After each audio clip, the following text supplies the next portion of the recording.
FUTV TV, good morning everybody. It is March 18th and we have just started the international break, but the news around Manchester United doesn't stop there. I want to talk about news circulating around last night and this morning that went under the radar because of the ticket prices and everything going on with INEOS and the Glazers about Kobbie Mainoo and the contract saga, situation, standoff, whatever you want to call it, progressing.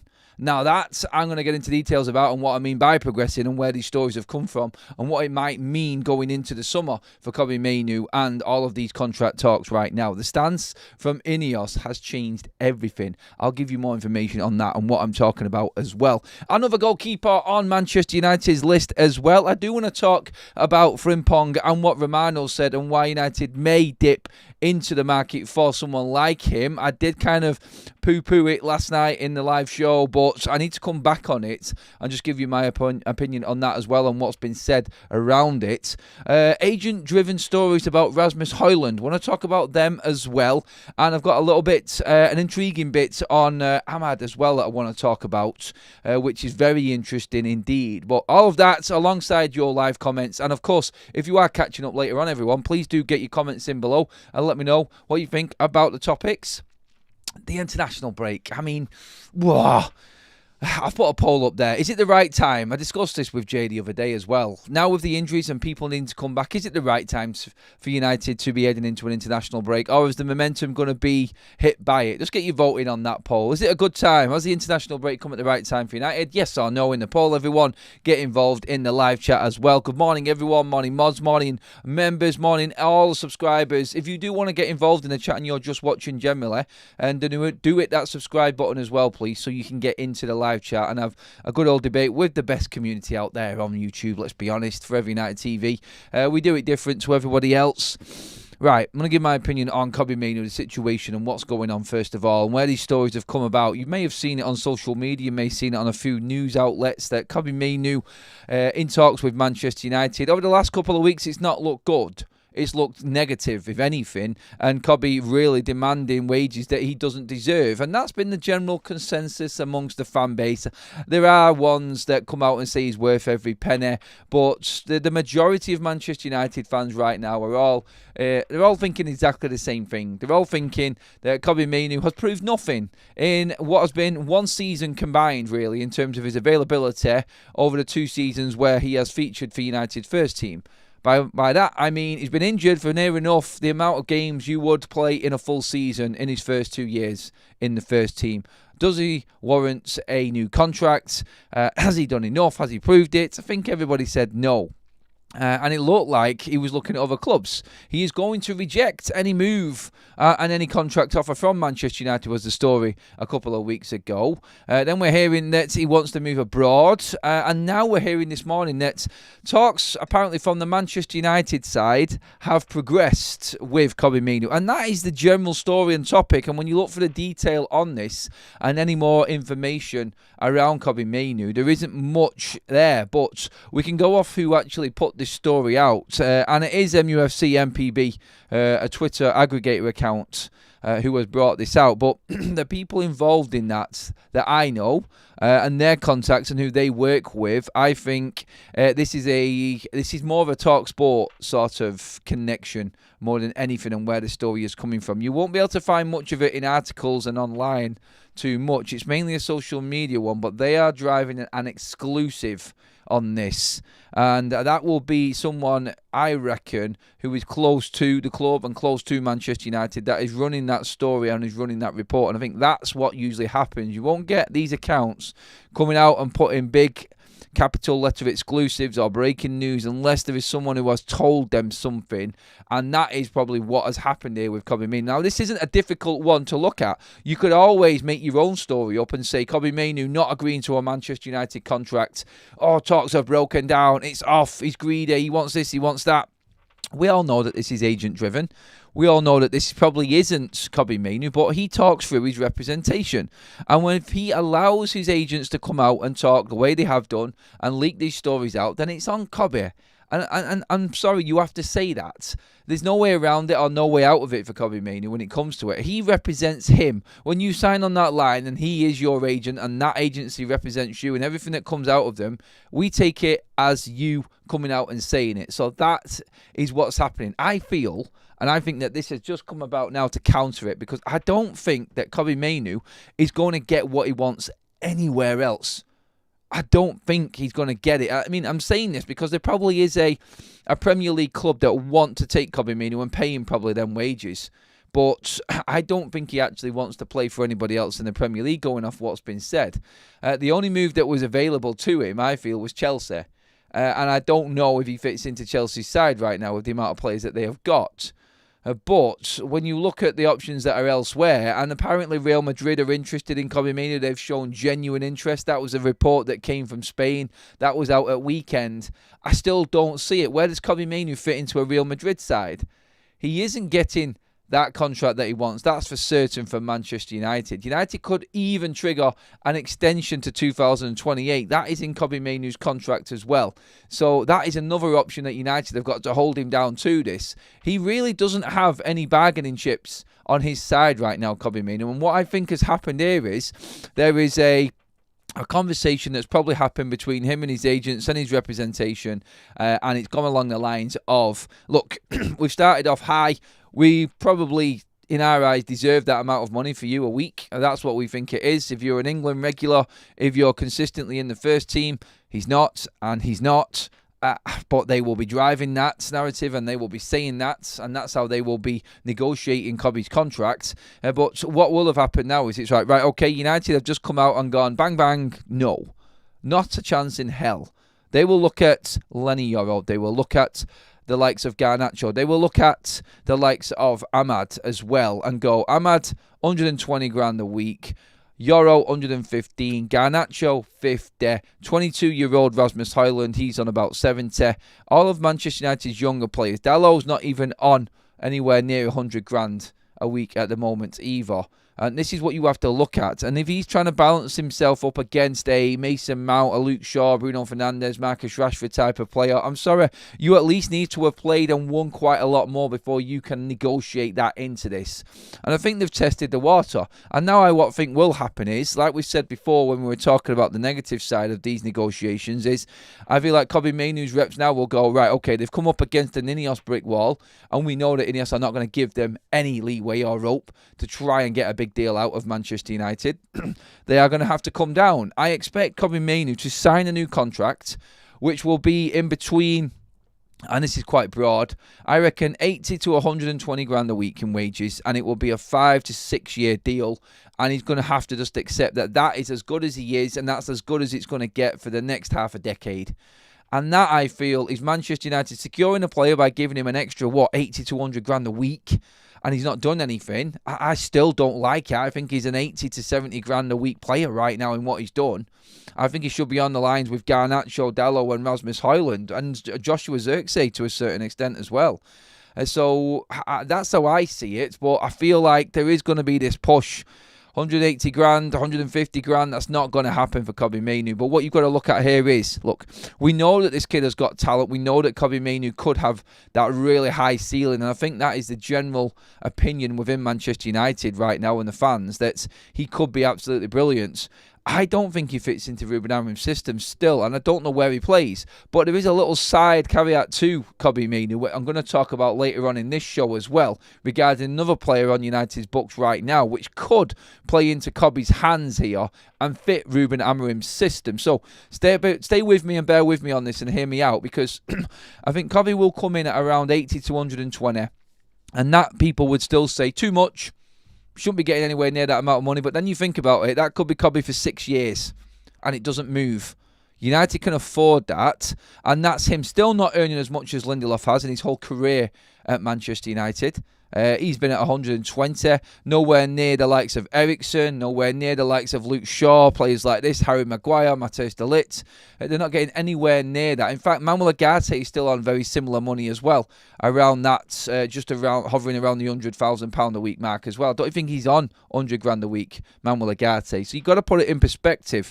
There is a talent there, and it could turn out to be the best on the planet. But United are trying to middle this out a little bit by saying, look, you still haven't done anything yet. You've got another 3 years if we want you to be on this contract. But they don't want to really upset the player. They need a player that's going to be wanting to play at United and settled for Ruben. So there has to be a negotiation where they meet in the middle and actually come to an agreement.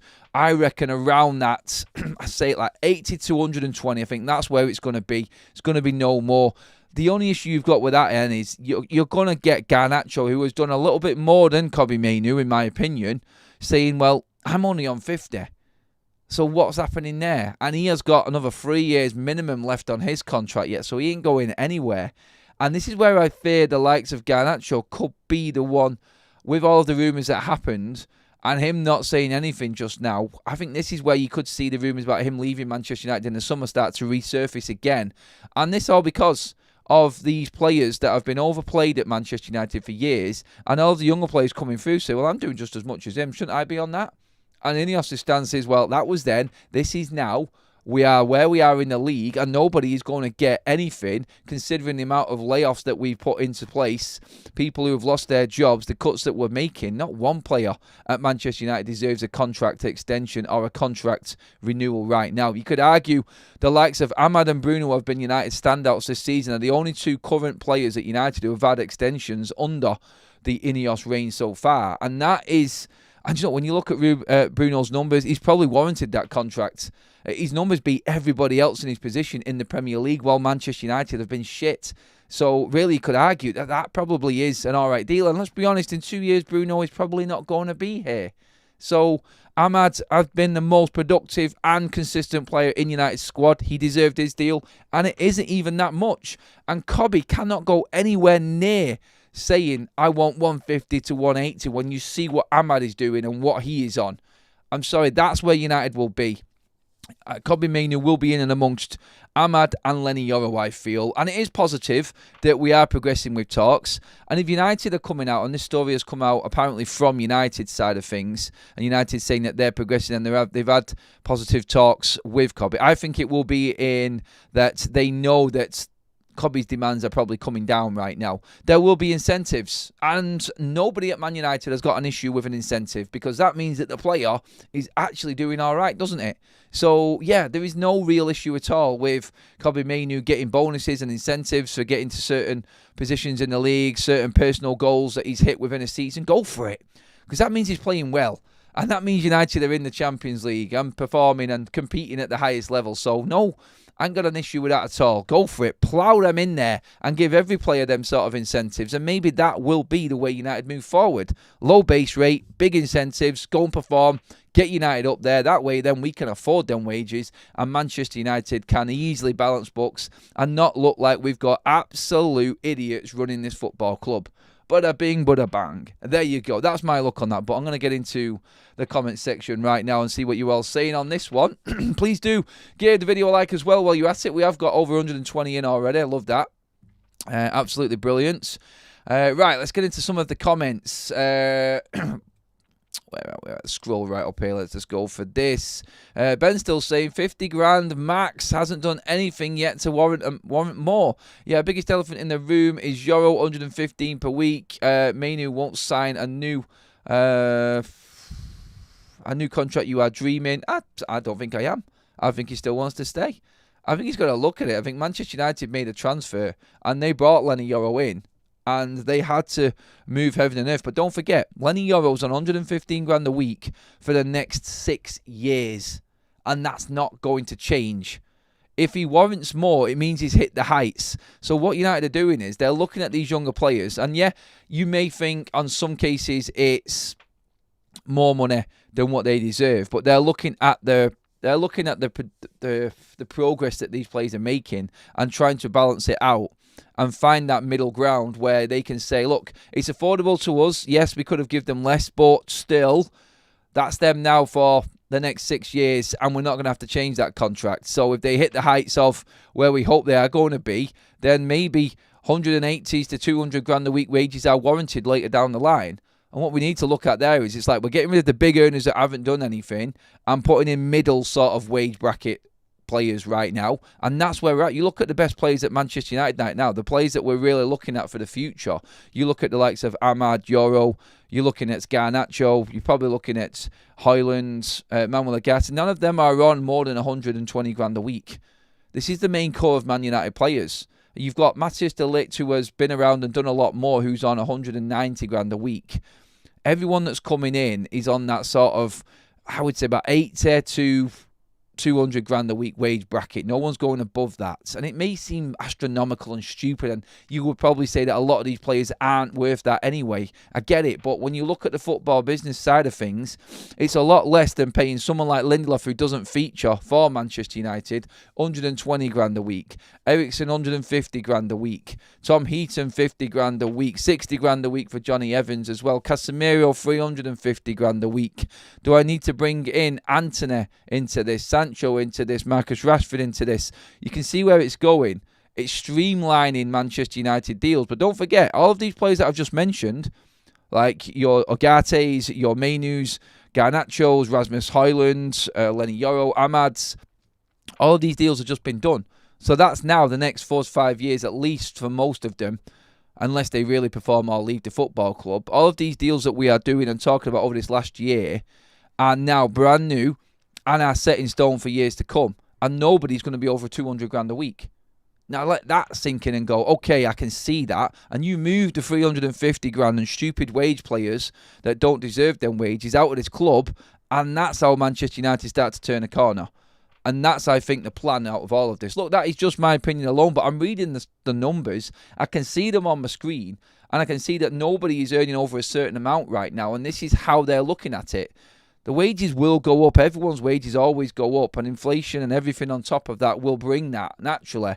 But if you can sort of curb it and cap it as such, then you're never going to go to the extreme levels of out-of-control finances that United are in right now. And I think that's what they're trying to push more than anything else. Given Vival's track record, we could go out and get better for a lot less. That is where I think a lot of Manchester United's recruitment is going down. Lauren says, young players that need to be capped winning trophies. It should be rewarding players at big contracts, not hype. Yep, I think incentives, again, like I said before, Lauren, definitely. Inter Milan is using year-based increments based on performance. Kobbie should be on something similar. There are a lot of clubs looking at this right now. The incentive factor is huge at a lot of the top clubs right now, and I think that's where a lot of football finance, I feel, is going to go down the next few years, I feel, more than anything. I think it has to be. The control has to come back to the club and not the agents. And the agents have got this free reign. But if most of the big clubs are doing the same, then they're not going to be able to spin off to a certain club like United, like somebody else, like Chelsea used to do. No club is going to give players over the top wages anymore. And if everyone in European football is doing this, all of the big clubs, then it will start to naturally bring that wage structure down and bring a natural cap, it would seem, for most clubs, because financial fair play is gripping all of European football right now, and the only teams that are able to progress or do something with it are the ones that are successful on the pitch. And in a way, it is actually working, and it is having an impact on what contracts are now. You've got the best of the best that are on astronomical wages, but they're the best, and they've earned it, and they've produced week in, week out. And them quality players are few and far between right now. You're really struggling to find a £100 million player on the planet right now. There are probably a dozen, I would say, in world football that are worth more than 100 million. I think that's fair, innit? I think so. And right now, I think it has to be capped, and it has to be a general sort of push from every single football club to bring these wages down. And I think that's what will happen going forward. He's better off waiting. He has 2+1 years left on his contract. That's it. It's like, that's a good point from You Got Raws there. Sorry, from Boxing, who says that why don't Kobbie Mainoo wait? If his agent's got anything about him, he's still got 2 years to run. He might be in a better position to negotiate a contract if he has an outstanding rest of the season or going into next season. There you go. We have got a poll running right now as well. Where should Mainoo's wage be at? £50,000 to £80,000 a week. 80 to £120,000 a week, 120 to £150,000 a week, or more than that. 2% of you feel like Kobbie Mainoo is worth more than 150 grand a week wages. I have to question how you have come to that figure and why you would think he is. Unless you are a troll or an opposition fan that just want to bankrupt Manchester United, of course. At the moment, the vote is on 80 to 120 grand at 49%. 44% of you are saying 50 to 80. So we could say that 94% of you are saying he's not worth any more than 120 grand a week wages in general. And I think that is probably fair. Keep voting on that. We'll leave that one running for a while. We want to get into all of the other news as well. A couple more comments, though, on Kobbie Mainoo. Let's give you your chance to have your say. Definitely shouldn't be on that high wage. Literally only have one season from him. True. Very true. That's what I just said there. Give him 60 to 80 grand on a 5-year +1 with renew of salary after 2 or 3 years. Could be a way forward, David, as well. Garnacho's on too much at 40 grand a week, says Boxing. Some won't agree, but for me, I don't even value Mainoo at 30 million. I just don't see the player some see in him. He is slow. He lacks work rates. Sure, he is silky, but for me, he's a luxury player. Now, I want to talk about the side act to this as well, and there are reports going around that Amad Diallo's position is going to be key in Manchester United's recruitment of a right wing-back position. Now, hear me out on this, because I feel like this could actually be quite relevant right now. We all know that Manchester United have just been gazumped by Chelsea for Giovanni Quenda, and we lost out on that deal because we weren't in the financial position to go and give Quenda or Sporting the offer that Chelsea put in. Like, Chelsea could literally go out and spend 63 million on Quenda right now, and that's what the deal is. Now, the story going around, and there's a few reports on this actually, about when Amad comes back from his injury and is back into Manchester United's side, he could be the main right wing back for Manchester United. Now, I know a lot of Manchester United fans would prefer Amad being in that front three, in one of the 10s, predominantly on the right-hand side. But think about this and let this sink in. If Garnacho is getting to grips with that right-hand sided 10 role, and you bring in another striker, for instance, do you actually need to go out and spend a lot of money on a right wing-back? Could Amad go in there and do that role? Now, think about this for a minute.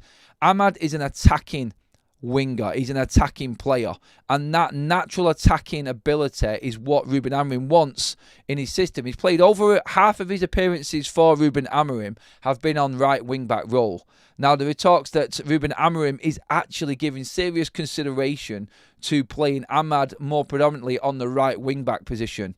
Play Garnacho in at the 10. But then we were just talking about Kobbie Mainoo and where he fits into this system in Ruben Amorim.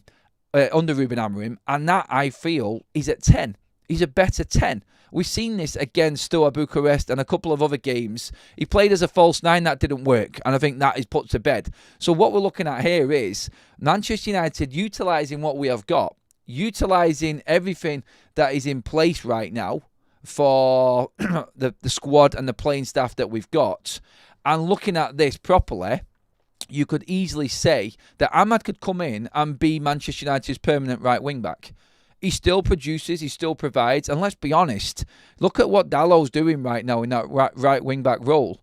He got a goal against Real Sociedad the other night. He got an assist for Bruno Fernandes. He could have had another assist. Actually, he's had several assists at different moments. I think Amad could actually produce more for Man United going forward, playing at right wing back, than he could actually playing in the number 10. Just look, if you're looking at trying to make things work, if you're looking at trying to balance Manchester United's finances going into the summer and prioritise certain positions, and this is key, where United need to invest more in the summer, certain roles have to fit Ruben's system. We've lost Quenda. We could go out and get Roger Fernandes. Yes, that is a player and a position that United could invest in still. Let's not forget, we have also got the likes of Mantato and Kamasan coming through Manchester United's ranks. We've got Amad, who's played there already and excelled in that position. His energy, his work rate is everything that Ruben Amorim wants. And he is one player that, and probably the only player from the start, that adapted to Ruben Amorim's system. So, Amad, actually, when coming back from injury, could just play on that right wing-back role. Could he save United money in that position and United bring through their academy players? I just want to make the point, because I want you all to drop your comments in below on this one as well and talk to me about it. Would you play Ahmad at right wing-back, then move Kobbie Mainoo in to that number 10 role, and then maybe in the summer, go and invest into a striker and another ball carrying number 8, because obviously then you've got options and you've got depth, because Bruno can play 6, 8 and 10 when necessary. We've seen that this season. Maybe we're looking for another 8 right now. Maybe in all of the carnage and the chaos on what has been Manchester United's season and the unrest around Ruben Amorim, the so-called system and formation not working, we are stumbling upon solutions from within Manchester United's squad already. And I want you to just think about it. Don't just pass it off and say, no, we need to make that transfer. We definitely need to go and buy a new right wing back. Look on the right, look on the left-hand side and what you've got right now there. You've got Diego Leon coming in. You've got Patrick Dorgu there. You're pretty much sorted. And I'm not just bigging up Manchester United's academy for no reason here on this as well. But if we are going out looking at 17 and 18-year-olds, why are we not looking at our own academy to come in and fill gaps of players that are going to be let go in the summer? We should be having some of Manchester United's best young talent from the academy on our bench at weekends, every single week at least, covering the squad. But when you look at it even deeper, look, you would have Ahmad ahead of Diallo at worst case scenario on the right. You've got Dorgu ahead of Diego Leon on the left-hand side. Ahmad, I think, is key. Actually, when you think about it, it makes complete sense, because then you're moving out Mainoo from the midfield role where, like people have said before on many shows of mine, he hasn't got the legs to run. He can't play 8. He's not quick enough. Can he play at 10? I'm thinking Liverpool, top corner. I'm thinking Wolves picking it up in the 10. I'm thinking Manchester City in the derby in the final, arriving in a 10 position, a la Paul Scholes. I'm thinking, where has Kobbie Mainoo actually excelled throughout his career at Manchester United? In 10. And that, I think, is where he needs to be, because Ahmad will play at right wing-back. Garnacho can play at the right 10. You could have Mainoo at the left 10, vice versa. Chop, change, work what you want. Go out and buy the number 9 that we need, the number 8 that we need, and then you have got a new spine of a side right there. Look, if an opportunity comes around and you can bring in the likes of a quality centre-back as well, them options are there, then open. I honestly feel like Ahmad is United's right wing-back now. And I'm looking at it and I'm thinking about this consistently all of the time, and I'm going, Ahmad coming back, that's great, yeah, we've got another option up front. I'm like, actually, Kobbie Mainoo played really well at 10. Garnacho's finding his feet in the right-hand side of 10 role right now. Garnacho and Ahmad down one side, or Garnacho and or Mainoo and Ahmad down one side. I'm thinking, that's scarier. And do you know what else it does? It stops people doubling up on Ahmad. It stops defences doubling up on him in that front line, because they know he's the creative spark. If he's arriving late, you cannot mark him. And then you start to think about Ruben Amorim's system and what he wants from his players, and all of a sudden, bang, you've got Ahmad coming in late. You've got Dorgu going down the left-hand side. You cannot start isolating players. And who does that leave freedom to as well? Bruno Fernandes to come forward and do what he's doing right now. And it sounds like a make-believing and positive vibe in everything right now and trying to make something out of nothing. But we have got something. We have actually got players in this team right now that could really, really progress Manchester United forward in a Ruben Amorim system. And I think we are stumbling upon this by mistake. I do. I actually feel like Manchester United are in a position where we are now looking forward.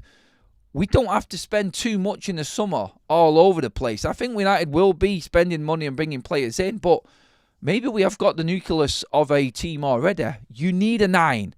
You desperately need a number 9 for Manchester United in the summer. That has to be priority. And we also need to bring in a goalkeeper for me. I think defensively we are absolutely brilliant. I think Aiden Heaven within 4 games has shown that Manchester United don't need to go out and buy another centre-back this summer. I really don't, even though we're losing 2. But Ahmad above all, I want to get your comments in on this as well, everybody. Please do drop them in. Would Ahmad be better playing at right wing-back more permanently going into the end of this season if he comes back from injury, or going into next season, then freeing up Mainoo to go and play another role going forward? And I think then United can specifically go out in the transfer market and buy players we desperately need. You could do that and get Jonathan David up front. Then you've hardly spent anything and you've cured 2 positions in one.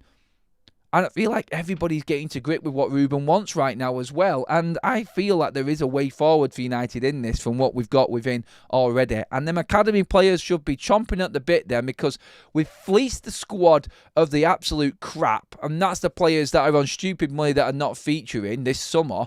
And we've got room to then bring them forward in as cover for the first team, which I'm talking about right now. And that, I think, is how United should be going forward. It's not, and it shouldn't, cost a fortune. If you've got the right recruitment team in, what we've got, you've got the right manager in who can change players like we have got, then there is a way forward for Man United in all of this. Don't forget, everybody, please do hit that subscribe button as well on your screen right now. Make sure that you have obviously give the video a like as well. Get your comments in on Ahmad playing at right wing back, please, everybody. And I want you to be honest, like, don't just pass it off as nothing. Tell me, be honest about it. Get into the comments below. I am going to get into the live comments now as well. Thank you, everybody, for being patient with me on that bit there. I just wanted to get that idea across and see what you all thought about it. But yeah, let's get into some super chats first of all, and I'll get into the comments as well. We've got plenty of time left to run yet, everybody, so plough in them comments, please. Man United, previous regime, John Murto, previous job, Barclays Floor Traders, evidence 2008 financial crash, £100 million land Brazilian. It going right in there, Fitz Nutrition, mate, yeah. Don't forget, Mainoo counts ×2 for PSR if sold. I know, and that's what United may be thinking about. But Sir Jim Radcliffe has kind of backed himself into a corner with all of this. And he has said, look, we're not going to be selling players just for the sake of balancing the books. We're not going to sell young academy players to make money just to go into the transfer market again. He said it to the camera. He would be an absolute idiot to go out and sell someone like Kobbie Mainoo unless it's the right price. If someone comes in and offers 70, 80 million for Mainoo, honestly, I'm there with you. I'm like, that cannot be ignored. There's no way that United could turn that down. He's never going to be more than that ever in his career again, and it gives United a lot of room. It really does. It gives United the freedom to go out and start buying players properly in a transfer window. But I feel like what I've just said about everything else about United as well, I don't think it's going to change in the transfer window if we're in or out of the Champions League now, in the way I'm looking at it. I don't think United will go all out and buy marquee players anymore. I really don't. Do you think Kobbie has the creative aspect to be playing in a 10? I think you get more out of him and his attributes. He played an 8. No, I disagree. And honestly, I watched him in United Academy. He's better at 10. He is. He's strong. He's good on the ball. He's got a good touch, and he can shoot and score. He's a perfect 10. And the 10 is different at United as well. It is, isn't it? There's a bit more freedom with United's 10s. And I think that suits him more because that way we've got plenty of players back covering. He's not having to bust a gut to get back into them positions where he has been playing at 8 and 6. I just don't think it suits him more. He hasn't got the engine to do it. But you give him that role to do in that final third, I think you get more production out of him. I really do. Ahmad can play right wing back, but only in a very offensive formation with a strong right centre back behind him. Ahmad best at 10. Mainoo is classic 8 in my honest opinion. Sell Diallo, natural right wing back, and get a natural right wing back in. Sorry, no, I disagree. Mainoo's not a natural 10. He's not. He's not a natural 8. Sorry, he's a 10. He is a 10, I'm telling you now. He's best there. And in the Ruben system and the demands he needs in it, I think that's where Mainoo's going to play. Because I'm going to be honest, if Mainoo is going to want to play in an 8, he isn't going to be a first-team starter for United. I'm sorry, he's not. He's going to be on the bench. And then you've got to make your decision about Mainoo being a player that you could sell and bringing money for someone else who is going to be able to fit in Ruben's system, because he can't. The best position for him with Ruben is a 10, and only Ruben. Maybe in other roles and other systems, Kobbie could actually play a bit deeper. But we've been told by Ruben Amorim he's not going to change. So we need to look at this from a point of backing Ruben and what he wants, rather than what Kobbie Mainoo has done before and what is going to happen going forward. Because Kobbie isn't going to get the freedom of that 8 role that he would have gotten under other managers. Not with Ruben. Ruben said it's not going to change. And we've seen Kobbie struggle like hell under the Ruben Amorim system until he went forward and played in the 10. Now that, under Ruben, is what I'm saying, and why Man United need to be looking at that more than him playing in the deeper role. Personally, anyway, that's what I feel. Best starting team next season will not include Garnacho or Mainoo. Ahmad and Xerxes are first choice 10s at the moment. I think Ahmad could play at right wing back. I really do. I like him there. I think he will be just as productive for us. Kobbie has not asked for 200k a week. That is nonsense. People calling him the same as Rashford. Who mentioned 200 grand a week, Chris? I don't think I did, mate. Maybe it's in with someone else's conversations. It's reportedly between 150 and 180, and we've covered that already. Kobbie Mainoo speaks for his agent, mate, I'm afraid, and that's why fans are going to go in on him, because we've seen this before. And that's automatically what the fans know and how they feel about this team right now. So why would they not feel that way? Yes, on the other side, we don't know what Kobbie Mainoo is like. He's a top outstanding fellow. We don't know. We don't have conversations with him. But what are the fans supposed to do? They're supposed to react to what they see and what they read and what they've seen before. And what they've seen before is players take this club for an absolute ride through their agents. So, yeah, Kobbie needs to get a grip. Kobbie needs to get a grip of his agent and tell him, look, let's go back fair. And let's go back on what other players are on. 180 grand a week? Nah, sorry. That is not going to float with anybody. Bruno back as number 10. No thanks. Let's sell Bruno and replace him with Edison. Totally different player. And we would probably be worse in that scenario, mate, I'm afraid, Lief. Because no one's going to give you the numbers out there right now that Bruno is. Bruno stays and then try and get Edison. That's what you need to be looking at. Has Mainoo got any keeper skills? It's the only position you've not mentioned, says Fred. He's 10, I'm telling you. Maybe all of this overspending and penny pinching the right way to run a club if not going anywhere, but United have to start somewhere. I think United will buy bigger players and better players, and they will spend more on wages going into the future. But there has to be a basis on what we start from right now, and we do need to look at this as well. And that, for me, is where United are at right now. Look, Fabrizio Romano has talked about Frimpong as well. He came out yesterday, and I know Frimpong's got a big contract still, I think till 2028 at Bayer Leverkusen. But more and more stories are coming out, and if Romano is saying that Leverkusen are open to selling him, maybe they want to cash in, I don't know. But Frimpong is available for 35 million. Would you take him? He now wants to be more of a predominantly winger-based player, though. And again, as good as Frimpong is, does he fit United's system under Amorim? And that's the key in the window.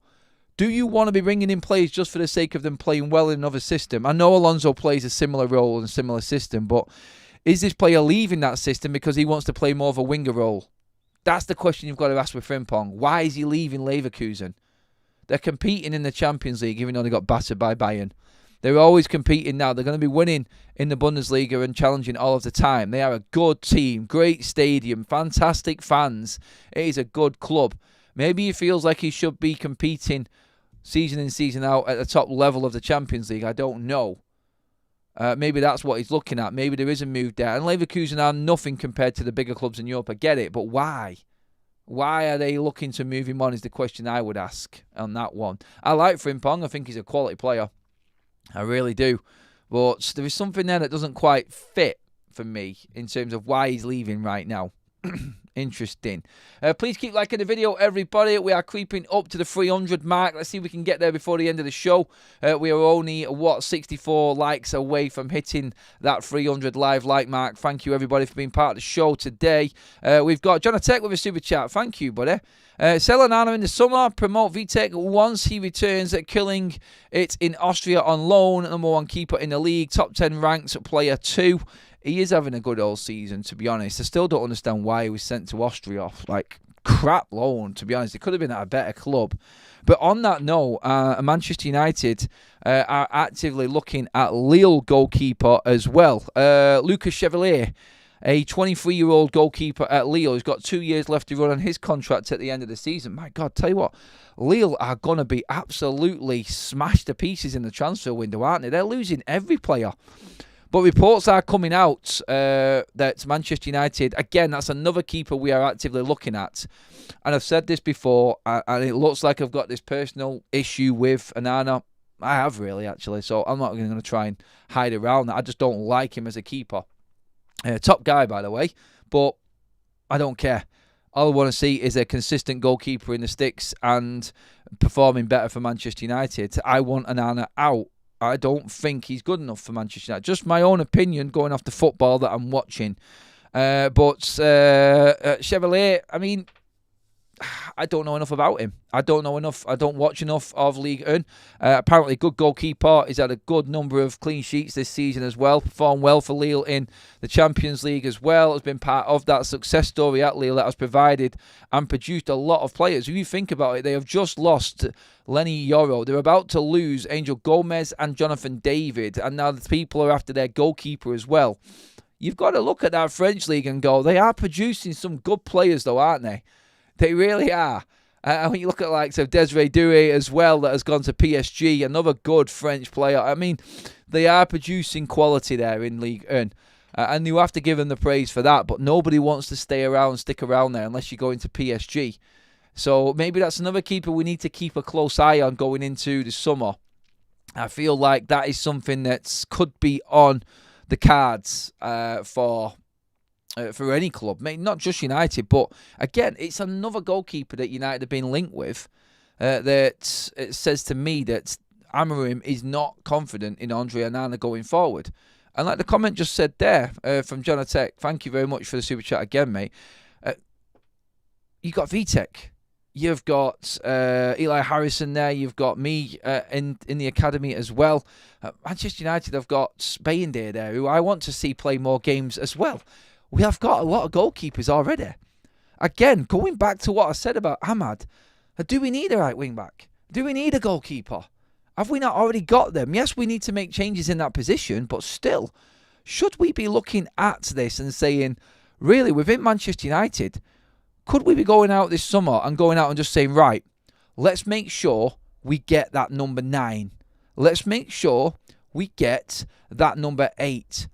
And let's make sure we get the other position that we need desperately. I mean, right now, 8 and 9, possibly 10. Another option at 10 to take us forward again with more options and stronger depth going forward. Maybe that is where United need to be looking at in this transfer window. But it's continuously changing right now through things that we are figuring out about these players.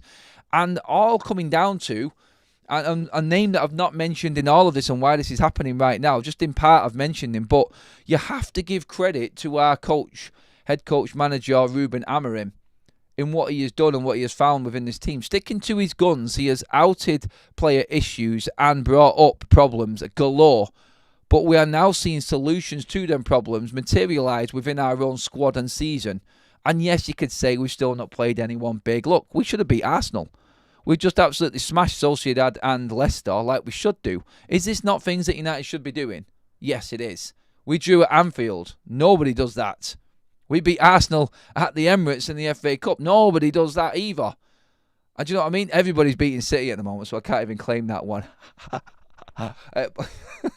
But when you look at what's happening right now and the players that are turning their careers around at Man United, even the players that we know are leaving, the likes of Casemiro and Eriksen Lindelof, these players have actually played a role recently as well. And Ruben's getting to grips. And we have to give him credit for everything that he has done, I think, as well in all of this. Because I think that he is the one that's changed everything. And the fact that Ineos have come out recently and backed him big time, publicly as well, which you don't get from owners. This isn't just a story. This isn't a paper report. This is the owner who is running United coming out on camera and saying he has done a brilliant job. This is the CEO employed by that new owner saying that he's done a brilliant job. And these agents are looking at this now. And I think this has got something to do with our top story today as well in Kobbie Mainoo, in that, well, yeah, if we want to stay at Man United, then we're going to be a part of a squad rotation at best, and we are not top dogs. The situation at United isn't what it was before. The structure isn't paying big wages. We can see that now, and unfortunately for us, financially anyway, we have come into fruition at this football club at the wrong time. Yes, you have. You didn't come through, sadly, with the Myrtles and the Woodwards of this world that were giving stupid amounts of money to players. Them contract days are gone, and now you've got to do what everybody else is doing. Perform and earn your way into Manchester United's side. And then you might get paid well at the end of it. But that is exactly where we need to be. But yeah, Ruben, I can only applaud him. He's been everything that this football club has needed for decades. Well, 1 decade. And I will always back what he has done over what was happening on the pitch. I pull out some bits that he's done on the pitch. Yes, some decisions and keeping an eye in goal when Bayindir's there. I get all of that. But honestly, when you look at it, I just feel right now United are in a position where Ruben's got a grip with the squad and options are there. And that's what I think is the positive going into this transfer window. And it might save us, or salvage us from needing to go out and spend over the top money. Andrew Short with a mega super chat. You legend, mate. Just had an email from United. They have told me I am being moved from my seat. Gutted. Oh, Andrew, I'm so sorry, mate. Where do you sit, Andrew? Please get another comment in, mate. Let us know where you sit. And thank you for that super chat, mate. Honestly, you didn't need to do that, buddy. I didn't want you to do it, but I really appreciate you saying that, mate, and doing it with a super chat as well, buddy. Absolute legend of the channel. I'm gutted for you, mate. I said this yesterday. Graham messaged me last night and rang me, actually. He isn't being moved. I've done it. I've had it myself. I've been moved in Old Trafford when I didn't want to.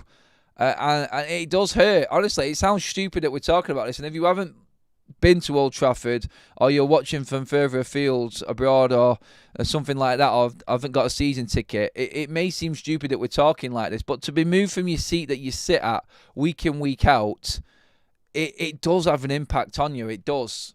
And you could be sat next to someone. I've been sat next to someone for decades at Old Trafford, then you get moved because they want to bring in executives. This is the bit that I knew would hit harder than anything else, because let's be honest, 5%, nobody's really moaning about the prices of the season tickets. It could have been a lot worse. Anybody who's bigging up them prices and that 5% just needs to give the red a wobble, and I think they're just craving attention, to be honest, right now, especially on social media. But in terms of the hard-hitting bit, which I didn't agree with, was moving fans. And Andrew, I am gutted. It says, right behind the dugouts in the south stand in front of Ferguson, Radcliffe, Gill, etc. Yeah, you're in the prime seat. Just so an example as well. Gutted for you, Andrew, I really am. Them seats, if you were at Stamford Bridge, fetch £11,000 to £12,000. Them seats in the same position. So people will pay an absolute fortune for them seats that Andrew is in there. Hopefully, Andrew, they move you to the equivalent or even better position in Old Trafford. But I don't think there is a better seat in the house. And that's where they're going to hit fans, I feel. It's not season ticket holders in general that's being hit here. It's isolated sections of the fan base. The pensioners, I think, have been hard hit. And people being moved out of their seats are being hard hit. More money from the car parking as well. I honestly, they are going to make a lot more money off this. But Andrew, absolutely gutted for you, mate. Thank you so much for the super chat as well, buddy. You didn't need to do that. But no, it is quite shit, that. It is. Let's just see a few more chats before we finish up. Steve Charles, Kobbie needs to stop posting videos of him getting a snazzy new haircut and concentrate on his football. Follow the lead of the likes of Ahmad and Bruno, whose mantra is football, football, football. I mean, Ahmad does do that same thing as well about his hair, to be fair, and balance the argument out. But probably Ahmad gets away with it because he's performing on the pitch, yeah. Season ticket rises are moving, peeps. Yeah, they are. I want prawn sandwich culture at game. They want prawn sandwich culture at games. They want anybody. Look, the new stadium, when it comes about, will have sections of affordable seats for everybody, I feel. I don't think they're lying about that. What they will bring in is more revenue because of the numbers anyway. But Manchester United are a million miles away from a new stadium yet, and that will come in time. But Manchester United need to be balancing their books and getting the money straight now while still at Old Trafford and performing at Old Trafford as well. Like Ruben Amorim said, he wants to win trophies at Old Trafford. So that's what we're looking at. And I think that's what's necessary right now for Manchester United. And I think they do need to look at that. They do need to look at that. But hey, look, listen. That is the show all done and wrapped up, everybody. Absolutely epic one again this morning. Loads of different talking points. Get into the comment section below as well, everyone. Let me know what you think on all of the stories today, on Kobbie, on my point on Ahmad, the new goalkeeping situation as well. I did miss out on one story. I'll probably bring that up later on as well regarding Rasmus, but I ran out of time with going on about so much. The poll quickly before we finish, just under 1,000 votes. The majority of you say Kobbie Mainoo is worth 80 to 120 grand a week in wages. 54% of you, in fact, said between 80 and 120. I think is probably where it's going to end up being. That's the one that I drove, and I think that's what it will be. Please hit that subscribe button up on your screen right now if you haven't already. I love it. We have got over 300 live likes as well. I'm going to end the show there, everybody. I will be back later. I am going to do a separate video again, put that out later on regarding the Ahmad situation and that. I think that deserves more conversation, so stay tuned for that one as well, everyone. But for now, that is it. Cheers, everyone.